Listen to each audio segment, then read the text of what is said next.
Hello guys आज content होती मार नजर आ सासू मार नजरियार फरक कौन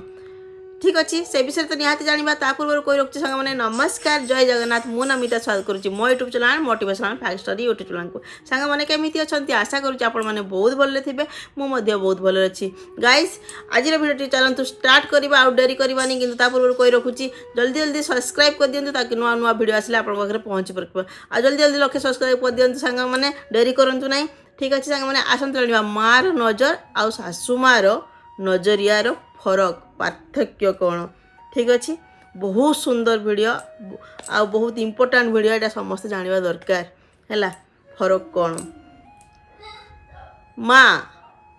मार नजर बाप घरे झीटी जिते बड़े तार देहटी खराब हुए ना सांग मैंने मन रखु बाप घरे जिते झीटी नंबर 1 ले यहाँ मन रखु बाप घरे झीटी जो देह खराब हुए से माँ तार गोटे नजर मात्र गोटे नजर से जानी जाए ता झीर देहटी खराब अच्छी हाँ से जानी जाए ता झीर देहटी खराब अच्छी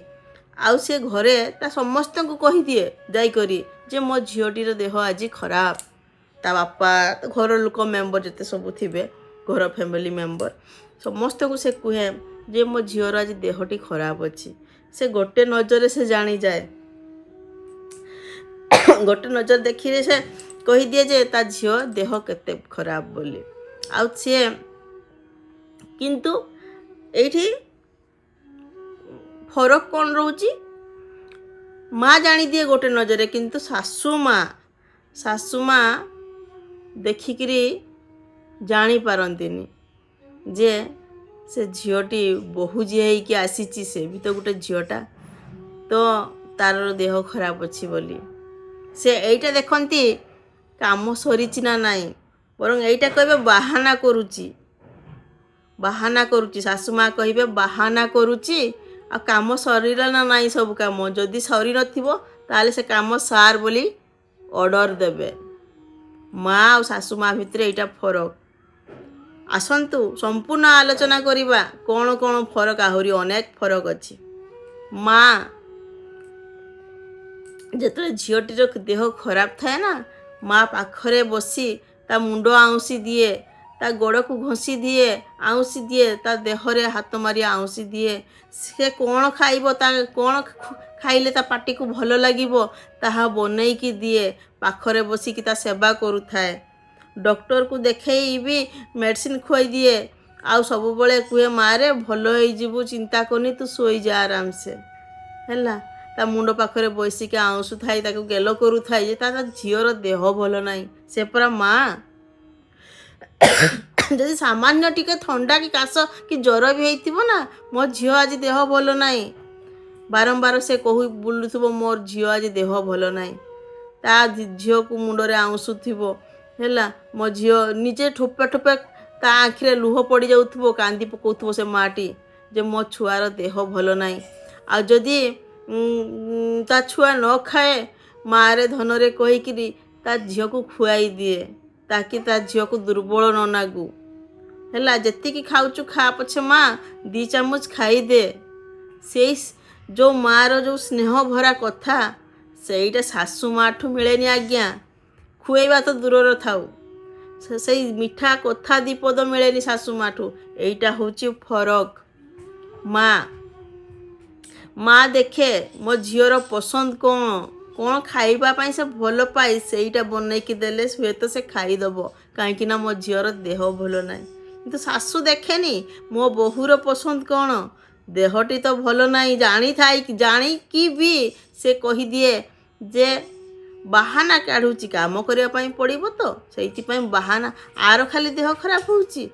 आमे किस आउ काम करू नथिलु ताना मारे माँ सासू भितर एइटा फरक आज्ञा माँ केबे ताना मारेनी किंतु सासू ताना मारे माँ तो स्नेह दे स्नेह रे कुहे है खाई दउनु देहटा टिके भल लागिबो रे माँ किंतु सासू स्नेह रे नहीं खाइबू ना नाई एते बाग देखौची बहुत कथा कही दिए है ମା ବାରମ୍ବାର ହଜାରେ ଥର ତା ଝିଅକୁ ସ୍ନେହରେ କୁହେ, ମାରେ ଆ ଥରେ ଖାଇଦେବୁ, ନହେଲେ ମୁଁ ଖୁଆଇଦେବି, ତୁ ସେ ବିଛଣାରେ ବସିକିରି ମୁଁ ତୋତେ ଖୁଆଇଦେବି। ଏଇଟା ମା କୁହେ। କିନ୍ତୁ ଶାଶୁ ନାହିଁ। ଶାଶୁ ତ ହଜାରେ ଥର କହିବା ଦୂରର କଥା ହେଲା, ଯଦି ସତରେ ବି ତା ଦେହ ଖରାପ ହେଇଥିବ ଥରୁଟେ ଦୁଇଥର ଯଦି କହିବ ଖାଇବୁ ଯା ହେଲା, ଏଇ କାମଟା କରିଦେ, ସେଇ କାମଟା କରିଦେ, ଏଇଟା ସରିକି କି କାମ, କେତେ ସମୟ ଲାଗୁଛି, ତାନା ଉପରେ ତାନା ହେଲା। ଶାଶୁ ଘର ବାପ ଘର ଭିତରେ ଫରକ, ମା ଶାଶୁ ଭିତରେ ଏଇଟା ଫରକ। ମାର ଜାଗା ଶାଶୁ କେବେ ନେଇପାରେନି, କାହିଁକି ନା ସେ ନେବା ପାଇଁ ଚେଷ୍ଟା କରେନି। ଆଜ୍ଞା, ଯଦି ତାର ପୁଅର ଦେହ ଖରାପ ହେଇଥିବ ତାହେଲେ ତା ମା ସେତେବେଳେ, ସେଇ ଶାଶୁ ସେତେବେଳେ ସେ ପୁଅର କି ଝିଅର ଖରାପ ହେଇଥିବ, ସେତେବେଳେ ସେ କହିବ ମୋ ପୁଅର ଖରାପ, ମୋ ଝିଅର ଖରାପ। କିନ୍ତୁ ବୋହୂଟାର ଦେହ ଖରାପ ହେଲେ ନା, ସେ 12 ଲୋକ ପାଖରେ କହିବ ଆଜି ବୋହୂଟା କିଛି କାମ କଲାନି। ଏଇଟା କହିବନି ଯେ ବୋହୂର ଦେହ କ'ଣ ହେଇଛି, ବୋହୂଟା ଆଜି କିଛି କାମ କଲାନି, ସବୁ ପୁରା ଏକୁଟିଆ କଲି, ହଇରାଣ ହେଲି, କାମ ସରୁନି, ସବୁ ତ ମୋ ନିଜେ କରିବା ପାଇଁ ପଡ଼ୁଛି। ଶାଶୁ ମା ଭିତରେ ଫରକ ମନେ ରଖନ୍ତୁ ହେଲା। ଆପଣ ଜାଣିଥିବେ ଲେଡ଼ିଜ୍ ପ୍ରୋବ୍ଲେମ୍ ଗୋଟେ ଅଛି, ଯେଉଁଟାକି ଆମେ ପିରିୟଡ଼୍ସ ବୋଲି କହୁଛୁ, ମାସିରେ ଥରେ ଋତୁସ୍ରାବ। ଆପଣମାନେ ଜାଣିଥିବେ, ଉଭୟ ପୁରୁଷ ସ୍ତ୍ରୀ ଲୋକ ଉଭୟ ଜାଣିଛନ୍ତି, ମହିଳାମାନଙ୍କର ଋତୁସ୍ରାବ ହୁଏ ମାସରେ ଥରେ। ତ ସେଇ ମାସରେ ଥରେ ଯେଉଁ କଷ୍ଟ ହୋଇଥାଏ, ଯନ୍ତ୍ରଣା ହୋଇଥାଏ, ତାହା କ'ଣ କୌଣସି ମାଆକୁ ଜଣା ନାହିଁ ନା ଶାଶୁକୁ ଜଣା ନାହିଁ? ମା ବି ଜାଣିଥାଏ। କିନ୍ତୁ ମା କହେ, ମାରେ ଶୋଇଯା, ଟିକେ ଆରାମ ଲାଗିବ ହେଲା, ଥଣ୍ଡା ହେନି, ଗୋଡ଼ ହାତ ଏତେ ଥଣ୍ଡା କରନି, ପାଦକୁ ଢଙ୍କେଇ ଦେ, ଆରାମ କର, ରେଷ୍ଟ କର, ବିଛଣାରୁ ମାନେ ବାହାରକୁ ଆନି, ତୁ ରେଷ୍ଟ କର। କିନ୍ତୁ ଶାଶୁ ସେଇଠି କ'ଣ କୁହେ, ଯା ରୋଷେଇ କରିବୁ ଯା, ଆଉ ରୋଷେଇ ନ କଲେ ଆମେ ଖାଇବୁନି କି ହେଲା। ଏଗା ତ ସମସ୍ତଙ୍କରି ହବ, ଏଗା ତ ହୁଏ, ଆମର କି ହଉନଥିଲା ହେଲା, ସବୁ ମାସରେ ହବ। କିନ୍ତୁ ସେତେବେଳେ ସେଇ ଯେଉଁମାନେ ଜାଣିଥିବେ ପ୍ରକୃତରେ, ଆଜ୍ଞା ଯେଉଁ ଆମର ଋତୁସ୍ରାବ, ଯେଉଁଟାକୁ ଆମେ ପିରିୟଡ଼୍ସ ବୋଲି କହୁଛୁ, ଝିଅଟିର ସେତେବେଳେ ଗୋଟିଏ ମାସରେ ବହୁତ କଷ୍ଟ ଯନ୍ତ୍ରଣା ହୋଇଥାଏ। ଠିକ୍ ଅଛି, କାଢ଼ ପାଟିରୁ କାଢ଼ ଖାନି। ଯେତେବେଳେ କଷ୍ଟ ଯନ୍ତ୍ରଣା ହୋଇଥାଏ, ସେତେବେଳେ ତାର ଶରୀର ବହୁତ ପେନ୍ ହୁଏ, ତାର ପେଟରେ କଷ୍ଟ ହୋଇଥାଏ, ପେଟ ବଥା ହୋଇଥାଏ, ତଳି ପେଟ ବଥା ହୋଇଥାଏ, ବହୁତ କଷ୍ଟ ହୋଇଥାଏ, ତାକୁ ମୁଣ୍ଡ ବିନ୍ଧୁଥାଏ, ତାର ମୁଡ୍ ବାରମ୍ବାର 2 ମିନିଟ୍ରେ ଚେଞ୍ଜ ହେଉଥାଏ, ତାକୁ ବହୁତ ଚିଡ଼ା ଲାଗୁଥାଏ। କିନ୍ତୁ ତାର କଷ୍ଟ ଯନ୍ତ୍ରଣା କେହି ବୁଝନ୍ତିନି ଶାଶୁ ଘରେ, କେହି ନୁହଁ। ଓଲଟି ତାକୁ ଯଦି ସେ କାମ ନ କରିପାରିଲା, ତାକୁ ତା ଉପରେ ସେ କଷ୍ଟ ତ ପାଉଥାଏ, ତା ଉପରେ ଡବଲ କଷ୍ଟ ହୋଇଯାଏ। ତାନାଟା ବହୁତ ବାଧେ ନା ଆଜ୍ଞା। ତ ସେଇଟା ବାପ ଘରେ ସେ ତାନା ମିଳେନି। ବାପ ଘର ଯେତେ ଗରିବ ହୁଅନ୍ତୁ କି ଧନୀ ହୁଅନ୍ତୁ କି ଚାଳ ଛପର ଘର ହୋଇଥାଉ ନା କାହିଁକି, ବାପ ଘର ସୁଖ ବାପ ଘର। ଯେଉଁ ଶାଶୁଘର ତାଜମହଲ ବି ହେଇଥାଉ ନା କି, ରାଜରାଣୀ ଘର ହେଇଥାଉ ନା କାହିଁକି, କିନ୍ତୁ ଶାଶୁ କେବେ ମା ହେଇପାରେନି। ତ ଶାଶୁ ଆଉ ମା ଭିତରେ ଏଇଟା ହେଉଛି ପାର୍ଥକ୍ୟ। ସେଇଠି ସେ କହିବ କାହାକୁ, ଶାଶୁ ଘରେ କ'ଣ ଶାଶୁ ଦେଖିକିରି ସତରେ ଜାଣିପାରେନି ଯେ ତା ବୋହୂର ଦେହ ଖରାପ। କାହିଁକି ଏଇଟା କୁହାଯାଏ ଯେ ବାହାନା କରୁଛି? ଯେଉଁଦିନ ସେ କହିବ ଯେ ମୋ ଦେହଟା ଟିକେ ଆଜି ଭଲ ଲାଗୁନି, ସେ କାହିଁକି ସେଇଟା କୁହାଯାଏ ଯେ ଆଜି ବୋହୂଟା ବାହାନା କରୁଛି, ଆଜି ତାର ମୁଣ୍ଡ ବିନ୍ଧୁଛି, ଖାଲି ବାହାନା କରୁଛି କାମ। କିନ୍ତୁ ଆଉ ଗୋଟେ କଥା କହିଲେ, ଯେତେବେଳେ ବାପ ଘରେ ଥାଏ ଝିଅଟି ବିବାହ ପୂର୍ବରୁ, ସେ ବହୁତ କମ୍ ତାର ଦେହ ଖରାପ ହେଇଥାଏ, ବହୁତ କମ୍। କିନ୍ତୁ ଶାଶୁଘର ଗଲା ପରେ ଅନେକ ଥର ତାର ଦେହ ଖରାପ ହୁଏ। କାହିଁକି ହୋଇଥାଏ କାରଣ ଜାଣିଛନ୍ତି? କାରଣ ହେଉଛି ବାପ ଘରେ ଯେଉଁ ସ୍ନେହ, ଆଦର, ଭଲ ପାଇବା, ମିଠା ମିଠା ସ୍ନେହ ଭରା କଥା ମାଠୁ ମିଳେ ହେଲା, ସେଇଥିପାଇଁ ତା ଦେହ ବେଶୀ ଖରାପ ହୁଏନି, ବହୁତ କମ୍ ଖରାପ ହୁଏ। ଆଉ ଶାଶୁଘର ଯେଉଁ କଥାରେ ତାନା ମାରିବା, ଆଉ ଦେହ ଖରାପ ହେଲେ ମଧ୍ୟ ଦେଖିକରି ଅଣଦେଖା କରିବା, ସେସବୁ ଆଉ ଦେଖି ସହି ତାର ଦେହଟି ଆହୁରି ଖରାପ ହେଇଯାଏ। ଏଇଟା ହେଉଛି माँ आउ शाशु भितर फरक जो माने कहूनाहांती जे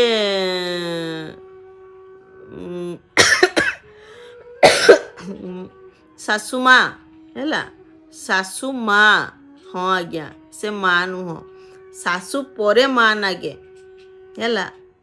आगे से शाशु रूपटा देखाए है शाशु अच्छी परा है कौ शाशु मु तो देखनी कहीं मो नजर पड़ी ना सेमती आपण मैंने देखि जदि क्या बाहा के लक्षे गोटे थी पारती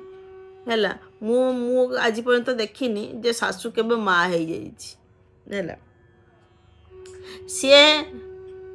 जिते भी जो बोऊ थाए से कहू थाए जे मो शाशु मोर माँ हो पारानी किंतु निजे से कहीकि सी जो शाशु हुए सी भी गोटे माँ हो पारे से केमी भूली जाए तार पूर्व कथा जो मु जो कष्ट सही से कष्ट मो बोहू को देवीनी सेटा तो मु भी जानीपारे नहीं। ठीक अच्छे सांग मैंने आज तो संपूर्ण भिडियोटर आप जानीपारे माँ मार नजर आउ शाशु मार नजर भितर पार्थक्य कौन नजरिया से कहुए ना मार नजर शाशु मार नजरिया। ठीक अच्छे सांग मैंने बहुत किसी आप आज वीडियो शिखिपारे जानीपारे आशा कर हेल्पफुल वीडियोटी आउ माँ सहित केवे भी शाशु को तुलना करंतु नहीं माँ तो माँ होता है। ठीक अच्छे आ शाशु माँ होता है हाँ जो शाशु माँ मैंने कहते जे मु माँ मत माँ बोली भावु माँ भली मन को कथा कहबू आ मत शाशु बोली केबे डाक शाशु बोली केबे कहा घरे कहबूनी माँ बोली कहबू आउ तू मोर बोहू नुह झील आउ तू जमीती तो माँ पाखे अली करूलु मो पाखे अली करू तो माँ को जमीती कहूलु रागी गले चिड़ी जाऊलु मो आगे भी चिड़ी पारू से मानक मु कहबी ठीक अच्छे से माने मार जगह नहीं पारे है किंतु एमती कहीं कहतुनि आज्ञा कहीं कहते मु तो कहीं शुणी है। ठीक अच्छे सांग मैंने आज भिडियोटी केमती लगला निहाती भाव में कमेंट कर जनइबे आशा करुचे आपन को ये भिडियोटी बहुत बढ़िया लगी आउ शीघ्र शीघ्र चैनल टी सब्सक्राइब कर दिंतु बहुत शीघ्र 1,00,000 सब्सक्राइब पहुँचाई दिंतु सांग मैंने डेरी करतुनि आ 1,00,000 सब्सक्राइब केबे हबो मु जानिनी आशा करुच्ची आपण मैंने सेतिकी मत सपोर्ट करेंगे भल पाइबा देवे बहुत सारा तो भल पाइबा देइछंती बोली आज मु यही स्थान रे पहुँची आउ जहाँ फल मो चैनल टी मोनेटाइज भी हो जाइए फास्ट पेमेंट भी आसी सारी सेकेंड पेमेंट आसबार अच्छी जेहेतु मु 1.5 मास भिडियो छाड़ी नथली टिके व्यू कमी जाइए तो ताकू शीघ्र शीघ्र ऊपर को उठेवा दायित्व आपणकर आउ केमिति लागुची मो वीडियो निहाती भाव में जनइब मु तो सब रियलिटी कथा कहूँ आपण गोटे थर कहते जे तल को कहीं देखुचे आज्ञा तल में मुझे नोट कर रखी थाए बहुत किसी है क्या हठात कर जो एमती नॉनस्टॉप मु खाली कहीजीनी गोटे पॉइंट रे गोटे कथा कहबी तो ए बुक रे मोर एमती बहुत गुड़े बुक अच्छी बहुत किसी जो टॉपिक रे मु कथा हेबी से टॉपिक रे मु किछिटा जोड़ा लाइनटा सर्ट सर्ट रे किछिटा मु लिखि थाए ताकि मने पड़िबो बोली। ठीक अच्छे सांग मैंने आउ किछि नुह से टिके बेले बेले तलको नेवा पई पड़े। ठीक अच्छे सांग मैंने आउ सांग मैंने आउ केमिति लागुची मो वीडियो कमेंट करी निहाती जणाइबे आशा करूची भल लागिथिबे चैनल सब्सक्राइब कर दियंतु लाइक शेयर करंतु रहउची नमस्कार जय जगन्नाथ राधे राधे।